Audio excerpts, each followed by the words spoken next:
নমস্কার সবাইকে। বরাকের প্রতিভা ইউটিউব চ্যানেলের মাধ্যমে আপনাদের সবাইকে একটা বার্তা দিচ্ছি।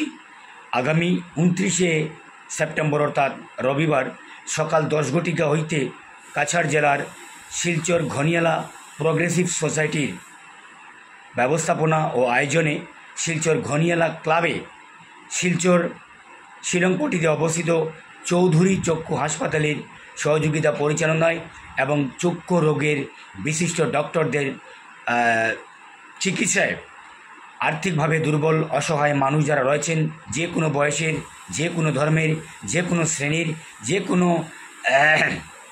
যে কোনো বয়সের বাচ্চা হোক এবং বুড়ো হোক, পুরুষ মহিলা হোক, ছেলে মেয়ে হোক, যে কোনো বয়সের কোনো রোগী, যদি গরিব অসহায় মানুষ আর্থিকভাবে দুর্বল যারা পয়সার অভাবে চিকিৎসা করাতে পারছে না চোখের রোগের, তাদের জন্য এই সুন্দর এই বার্তাটা আপনারা পৌঁছে দেবেন, শেয়ার করে সবাইকে এই খবরটা জানিয়ে দেবেন যে আগামী 29শে সেপ্টেম্বর রবিবার সকাল 10টা থেকে কাছাড় জেলার শিলচর ঘনিয়ালা ক্লাবে কাছাড় জেলার শিলচর ঘনিয়ালা প্রগ্রেসিভ সোসাইটির ব্যবস্থাপনায় এবং শিলচরের প্রখ্যাত চক্ষু হসপিটাল চৌধুরী চক্ষু হাসপাতালের সহযোগিতা পরিচালনা ব্যবস্থাপনায় শিলচরের প্রখ্যাত এইচ.কে. চৌধুরী চক্ষু রোগের বিশেষজ্ঞ ডক্টর, এছাড়া ভারতবর্ষের বিভিন্ন রাজ্যের চক্ষু বিশেষজ্ঞ ডক্টররা এখানে চক্ষু পরীক্ষা করে উপযুক্ত পরামর্শ, প্রয়োজনে চশমা, প্রয়োজনে ওষুধ এবং প্রয়োজনে বিনামূল্যে অপারেশন করবেন।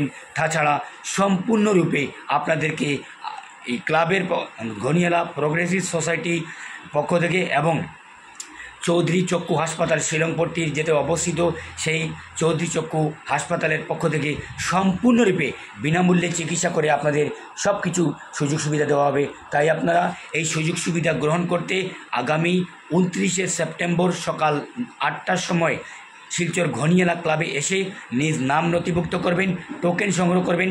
10টা থেকে 2টা অবধি আমাদের এই চক্ষু পরীক্ষা শিবির, বিনামূল্যে চক্ষু পরীক্ষা শিবির অনুষ্ঠিত হবে, চলবে।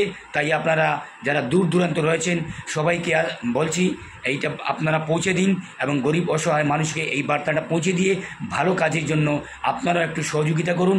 আপনারা দোয়া আশীর্বাদ অবশ্যই পাবেন। যেসব আর্থিকভাবে দুর্বল অসহায় মানুষ চোখের চিকিৎসা করতে পারছে না পয়সার অভাবে, তারা যদি এখানে এসে এই সুযোগটা গ্রহণ করে এবং সুস্থ হয়, ভালো হয়, আপনারা আমার সবার জন্য দোয়া আশীর্বাদ অবশ্যই করবেন। তাই বেশ বেশ করে আমাদের এই বার্তাগুলো পৌঁছে দিতে আপনারা শেয়ার করুন, সাবস্ক্রাইব করুন, সবাইকে এটা ফরওয়ার্ড করুন। ধন্যবাদ।